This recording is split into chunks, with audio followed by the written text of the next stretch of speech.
All right, excellent.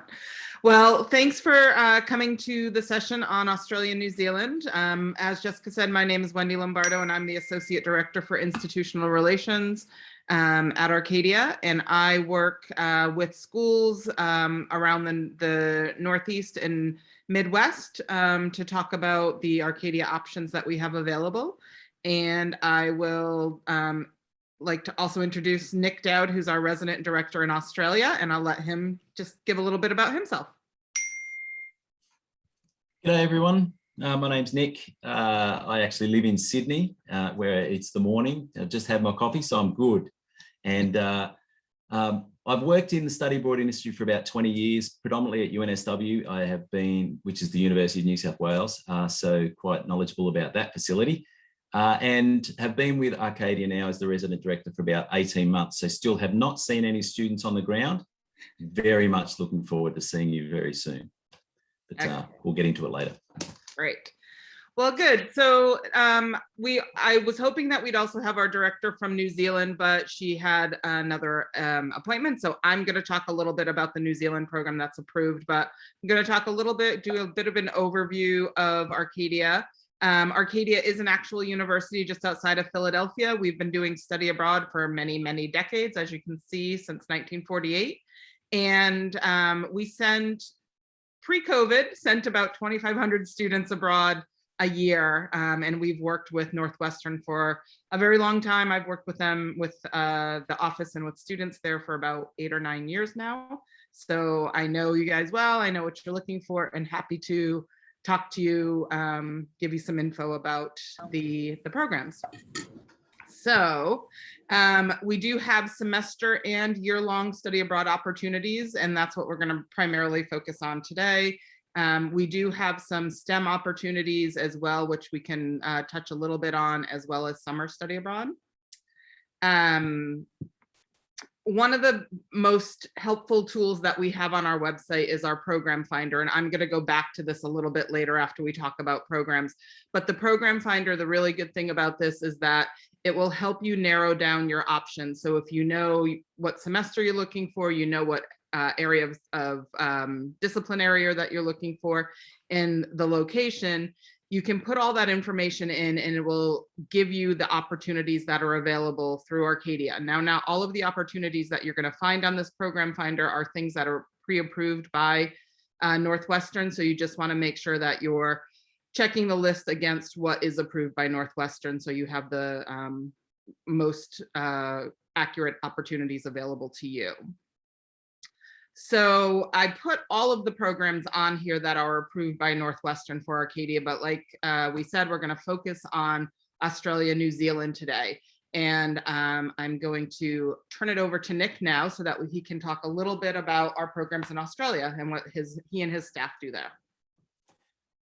Yes, so within Australia, we have direct enrolment for Arcadia students and anybody coming through the Arcadia pipeline to 12 different institutions, but you have partnership with 4 of them. The 4 institutions that Northwestern do are all located in major cities. So Sydney has 2, Melbourne has 1, and Brisbane has 1. So they're all obviously in large cities. They're large institutions with 50,000 plus students, large study abroad contingents, obviously living in an urban setting. All of them are quite central to the city itself. So in that way, they're all quite similar. And so before I premise talking about all 4 institutions individually, what I always like to do with any recruitment drive or pre-departure thing is for you to think about, to reflect on your reason to study abroad. What are the most important things to you for your study abroad experience? Are they the location that you're going to, and not only the country, but the actual city or the location? Is the institution extremely important? Is the academic courses that you can undertake at that institution extremely important? Are the housing and the other genuine aspects within that location or that city, are they the most important components of yours? And nothing's right or wrong. And a lot of people say, I just want to live.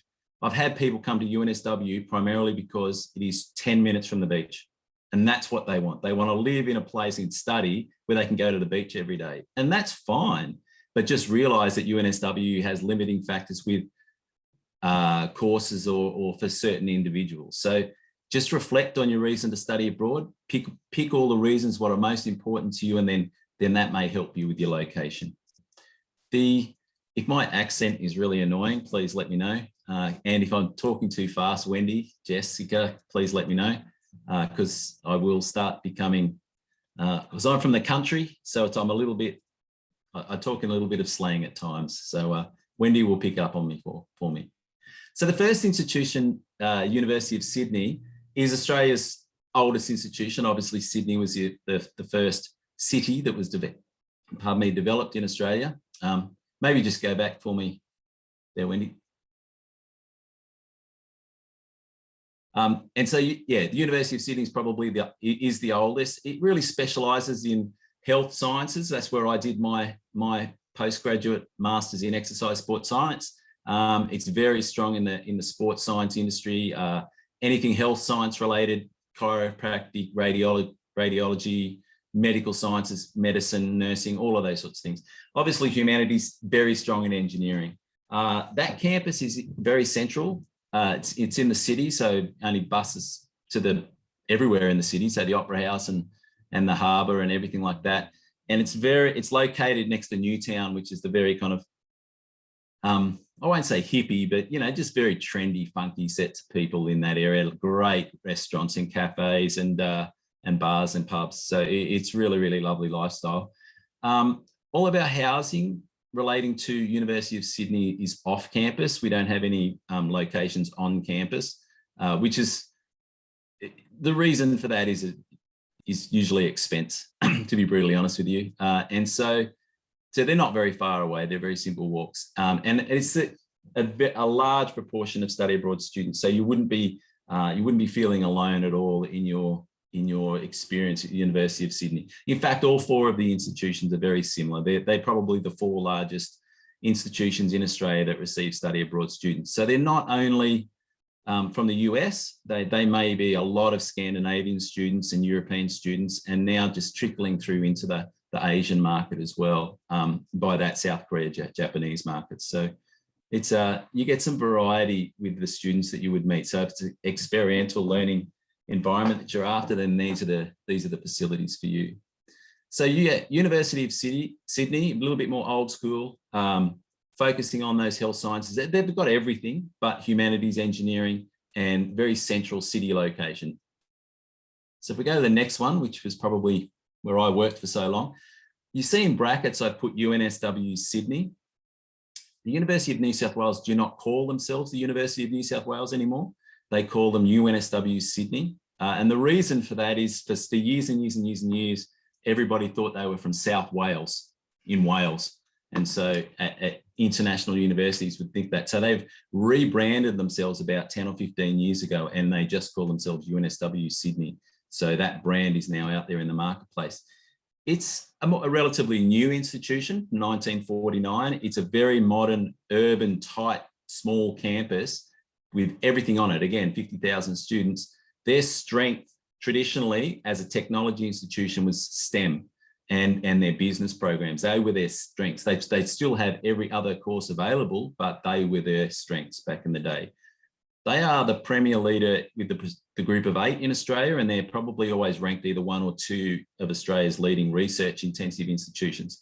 They tend not to be as brilliant in the teaching awards, but their research in intensive research and research capacity on campus is tremendous.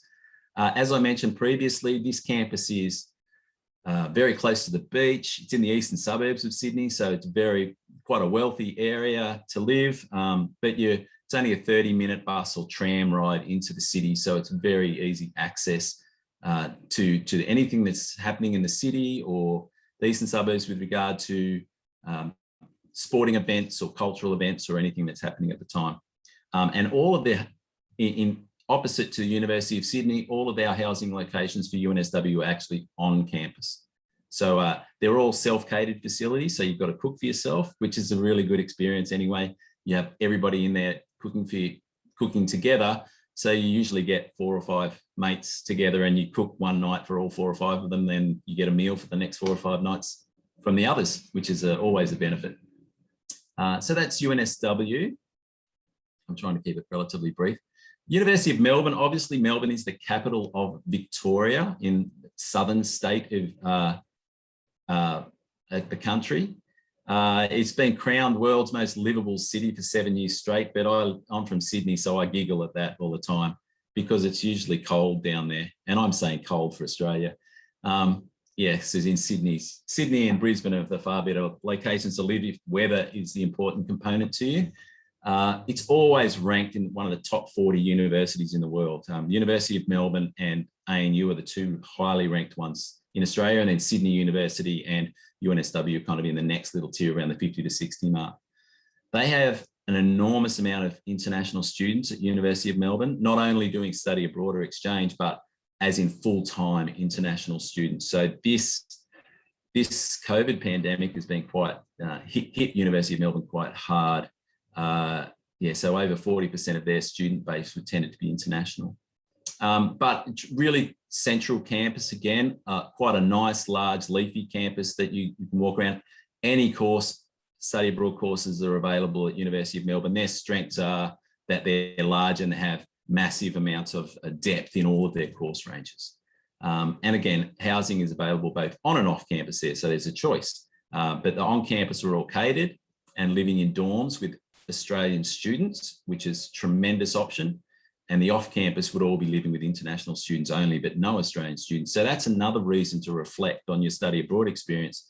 What do you want out of it? Do you want to meet Australian people, not only in the classroom, but actually in their living environment? Then live on campus and be involved in living with them is a tremendous experience. And a lot of the times, the weekends, a lot of those people will come from rural country towns in Australia, and they'll say, "Oh, I'm going home for the weekend. Would you like to come?"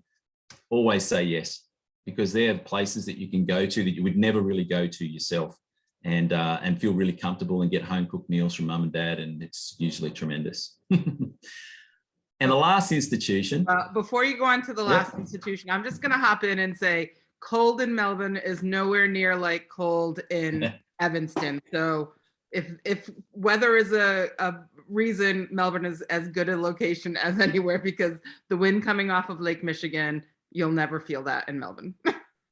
Yeah. Well, I've been to Evanston and it was in October and I was freezing cold. So that just goes to show you how cold I was. I like everything to be more than 25, 30 degrees, as in 80 or 90 degrees Fahrenheit for me. Anything cooler than that's just too cold. So then the last institution we're talking about here that you have option to is University of Queensland. It's located in Brisbane, which is the capital of Queensland in the northern area of Australia. Because they're more northern, they're closer to the equator, and so their weather is always warm, basically. So if the weather is quite important to you, that's the place to be if you want to be at the beach every day or sweating every day, basically. UQ have a little bit opposite to the other institutions, but they have teaching excellence. So they've won Australian awards numerous occasions for their teaching capacities. And their research is still tremendous, but their teaching awards has been their creme de la creme for a little while. Their academic strengths, if you consider that Queensland is has a long coastline and it's marine and aquatic access is just second to none. So there's marine sciences and biodiversity and everything environmental is absolutely tremendous. Sports science is great and engineering is really strong as well. But the housing for Queensland is all located off campus again. So you actually have to travel on a train or a bus to get to campus. But you're living in an environment with a lot of international students that Arcadia provide. So unless you want to keep going, Wendy, do you want me to field questions from the students or we'll wait to the end? I think we'll wait until we go through. Sounds good. All right, so I'm going to talk a little bit about our option in New Zealand, which is Victoria University of Wellington. Vic is on the North Island, the south end of the North Island, and it is their capital city. So really vibrant location. I equate Vic to, or the city of Wellington, it reminds me a little bit of San Francisco. The university is at the top of the hill overlooking the harbor. It is really easy access to everything. It being the capital city has a lot of opportunity for you to arts, theater, all that kind of stuff. The university itself is very strong in film. If you are a Lord of the Rings fan, this is where some of the filming was done. Down up on the North Island was where a lot of the CGI stuff was actually done, and down on the South Island is where a lot of the filming was done. So if that's something you're looking for, I know we've had some Northwestern students in the past participate in the Vic film program. It is one of a great opportunity, but has some is limited to a few students. So if it is something you're interested in, definitely get in touch with us. Also great in the humanities, things like politics, music, creative writing. And the nice thing about all of these universities, both the ones that Nick has already spoken about and Vic, is that they're all very comprehensive. So you can do courses in your major as well as in other areas of study that you might be interested in. So, you know, if you're there to do engineering, but you're also interested in some Maori culture or Aboriginal culture in Australia, then you do have the opportunity to do that as well. Vic also prides itself on being a very inclusive location for their students and faculty and staff, so they pride themselves on that. It's often, I will counter what Nick has said about the livable cities in Australia. Vic is also considered one of the most livable cities in the world. The great thing about Vic, I think, really, it gives you, it's a bigger city, so it gives you that city feel, but it really does, it's really walkable. It's really able to do all the things that you want in a city and have a great university as well. So that's the overview. One of the things I do also want to just mention about these programs to keep in mind is that all of these, with the exception of UNSW, their semesters run from either February to June or July through November. The only one that runs at a different time is UNSW, and that runs from January through May. Is that right, Nick? Right. Okay, and then August through December, thereabouts. So just keep that in mind as you're looking at programs as well. I know because you guys are on a quarter system, sometimes this matters a little bit more depending on what you're looking at. So just, I'm going to talk really quickly about STEM opportunities. If you are interested in STEM, it is something that we can certainly help with. We actually have an associate dean of STEM. His name is Jesse Gwynn. And if you are looking for particular courses, you need to get syllabi or do some curriculum matching, that is something that we can help you with. So if that is an area that you're looking for and you're having a difficult time finding courses, if you send us the description or the syllabus of the course you're looking for, we can try and help you find the best location if you absolutely need to take that while you're abroad. So the other things that we help with is course selection. As I talked a little bit about, we talked about housing, visa applications. We will walk you through that process of what you need to do in order to get the visas that you need for that. We work with a travel agency. We're there to pick you up when you get into country and help with finance and budgeting and all of those types of things as well.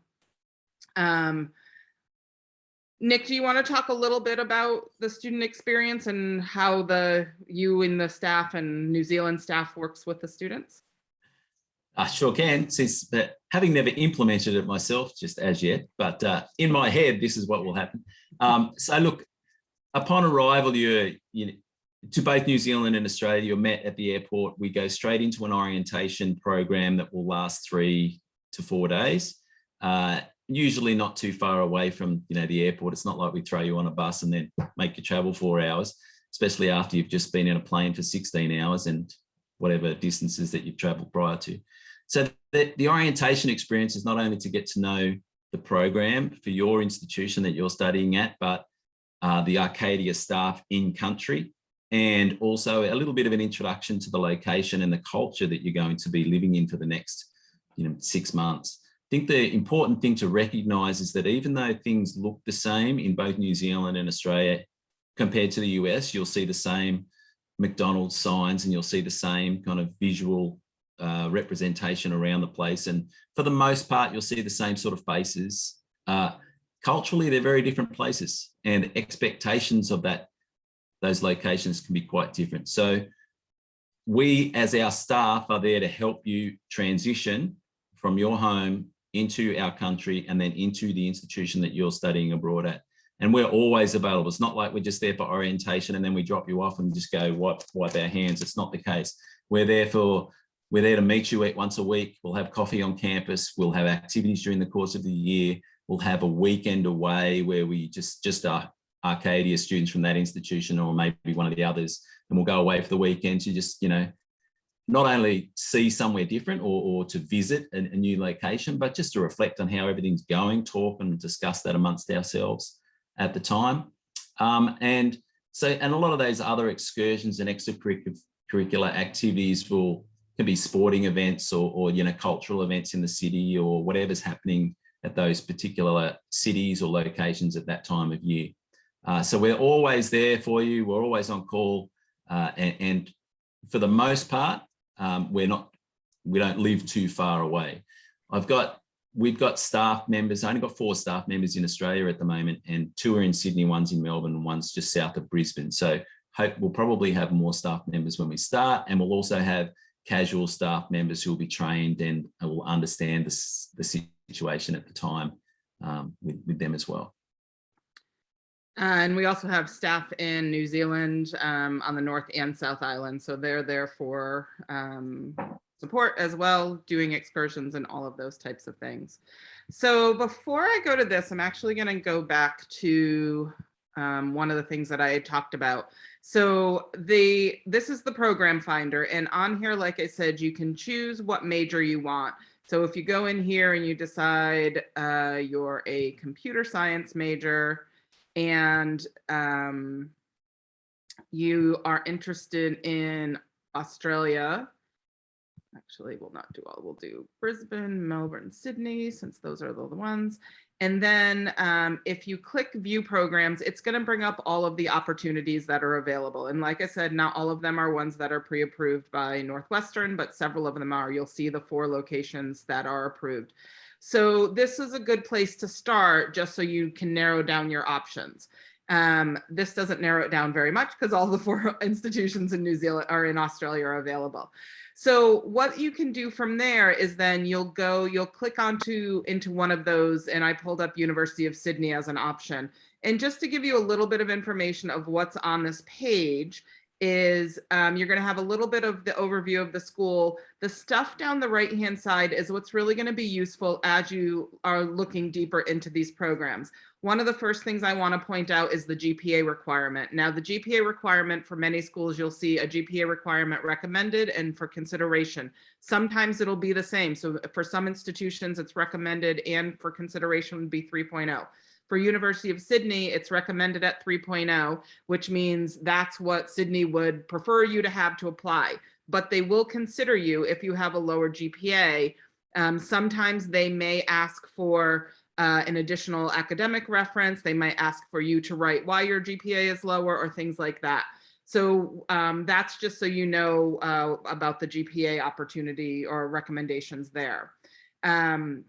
The other things that you'll find on the right-hand side here are the courses. Now, each of the universities do their course listings a little bit differently, but what this page is going to do is give you an overview of what the different universities, how they're structured, how many courses you're going to be taking at these universities, if there are any special considerations. So here you might find something that says students, like I was talking about at Vic, film students need to apply by a certain date. There are things like that that are listed in here. You'll also get a link to where the courses are listed. So here, let's see, where is it? Select your courses from the University of Sydney.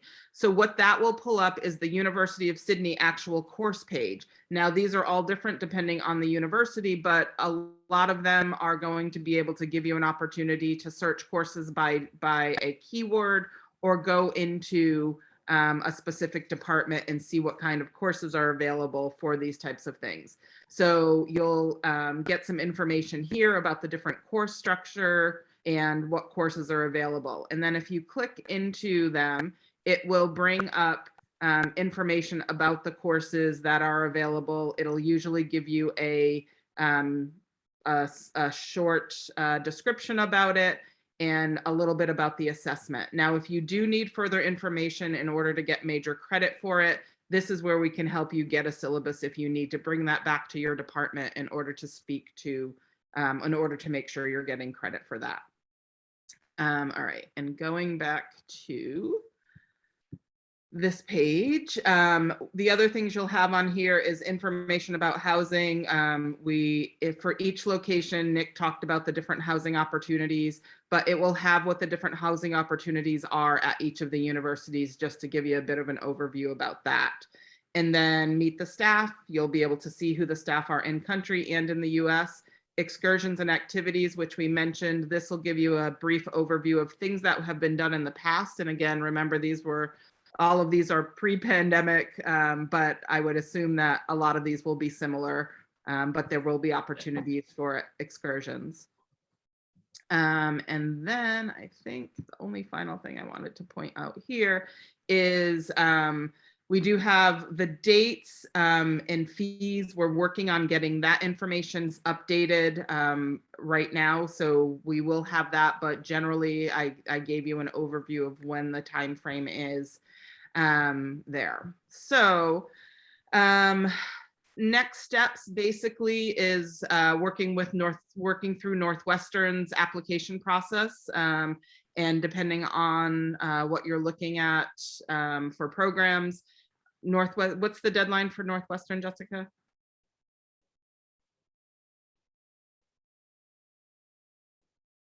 February 10th. Okay.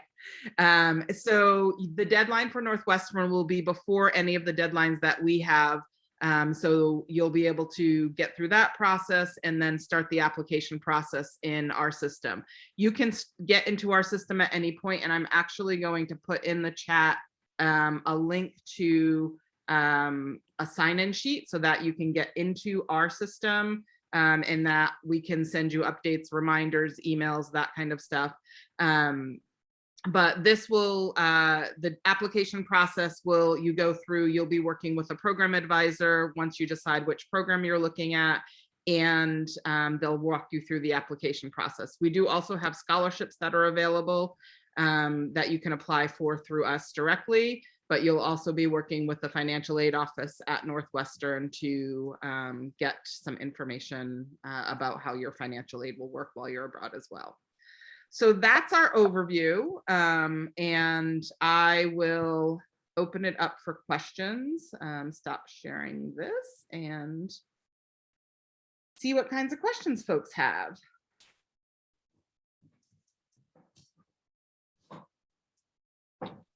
Feel free to unmute yourself or type a question in the chat. Hi, so this might be more personal or like specific to me, but I'm trying to find a balance in between like environmental science, specifically like Australian ecology, but also like the idea of living in Melbourne in like a bigger city where it's more accessible to like go around.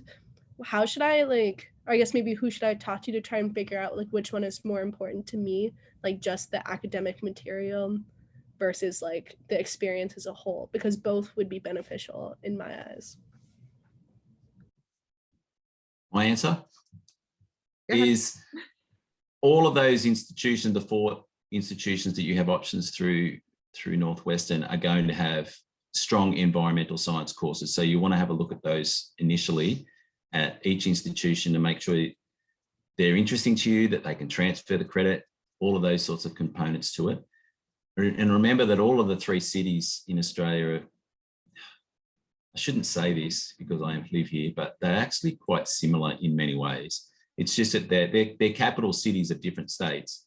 And so, but the size of the cities, the size of the institutions, and how where they're situated in the city itself, and how easy it is to access everything, they're all very, very similar in that way. So I would then suggest it's probably more about the courses and the institution that's important to you than the actual physical location of the city. Yeah. You also can, we don't have any alumni right now because we haven't run the program in over a year, but we are happy to, you know, if you're looking at specific locations and you have further questions, then by all means you can get in touch with me, and I either put you in touch with one of our staff in Australia, New Zealand, and we can get those questions answered to you, and I can try and find some older alumni who may not have gone in the last couple of years, but we can certainly get you in touch with some other students if there's a specific location that you want to hear more about from the student perspective.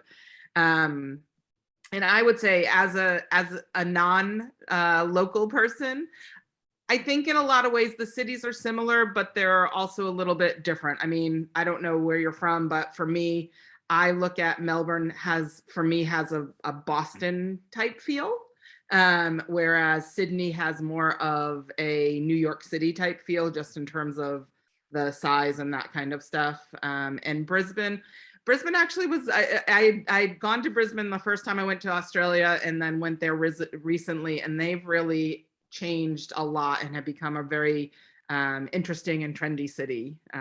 So depending on what you're looking for.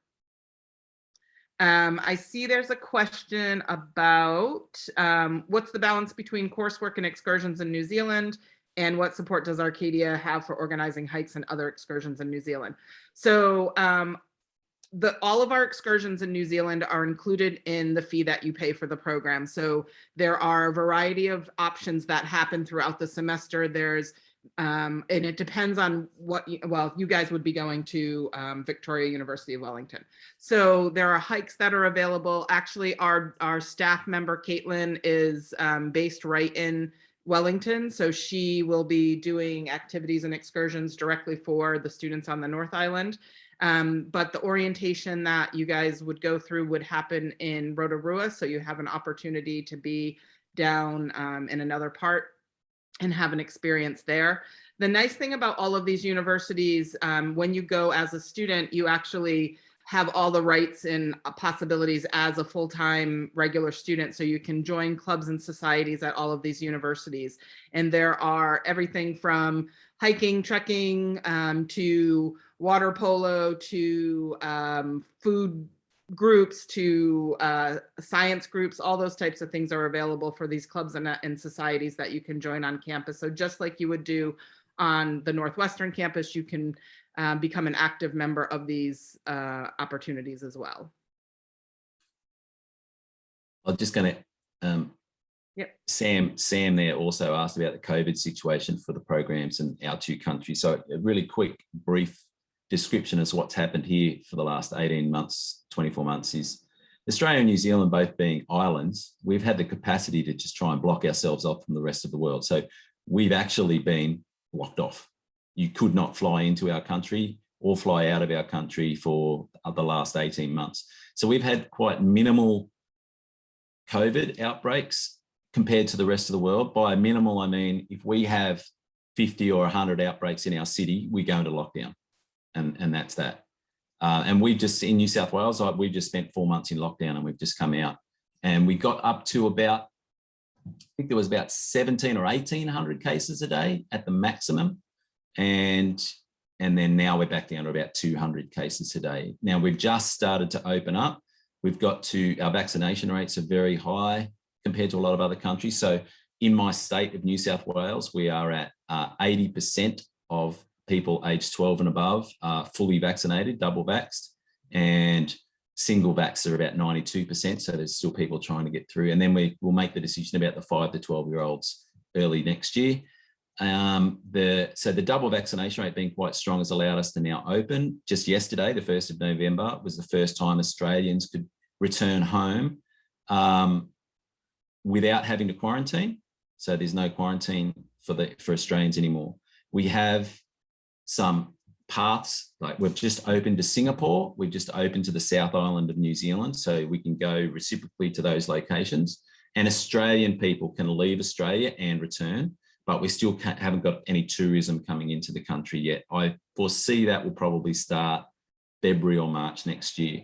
So I think Sam's question is based about what is, when we're talking about, is the possibility of the programs being cancelled? We're being quite optimistic at the moment that things will start to continue through February and March, but that's why we haven't, there's no programs in Australia for study abroad that are open for what we call semester one or spring session. So nothing is starting until fall in July. And we expect that students, study abroad students, will be able to enter the country without having to quarantine for the start in July. Now, that's not to say that will definitely happen. We're just all being optimistic that that case is that's where we're looking toward, that's where we're trending towards. The only difficulty that I foresee, having worked in this industry for a period of time, is that the student visa process may be held up a little bit. And we're not exactly sure if they're saying, oh, it'll take 6 weeks rather than 4, or if it'll take 3 months rather than 4 weeks. It's just unsure. The good news for the US is that Australia wants direct flights to the US, to New York and to Los Angeles pretty quickly. That's where we know that there can be a designated path. And once that path becomes active, I think then they'll start to develop that, and then the student visas will return pretty shortly after that. But it's been a slow process for a long time, and we've been playing the game of just, because we could, being an island, we could just put our head in the sand and say, we don't have COVID here. And we didn't. I mean, we wouldn't even have 1,000 deaths of COVID in our entire country for the past 18 months. I'd have to look it up, but yeah, it's very, very, very small compared to other countries around the world. And as I said, if we had a breakout of 50 or 80 people, we went into lockdown. So that was it. And there was not moving. And there was the other thing, there was no argument about the lockdown, and everything was enforced, and we all followed the rules. And even though we're very outgoing people, we follow rules pretty well too. So yeah, that's what they said that was going to happen. So I hope that answers your question, Sam. There's always a possibility that, or the potential that the programs could be cancelled because something else develops, something else happens, but the road and the path at the moment looks quite promising. And I would just say the similar in New Zealand as well, with everything. Very similar. Yeah. So, any other questions that folks have?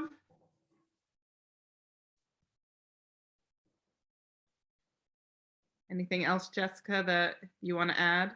I'm just going to put my name and email in the chat. So if you need to get in touch with me, then feel free to email me. And I also just put the link so you can sign up if you haven't done that already as well.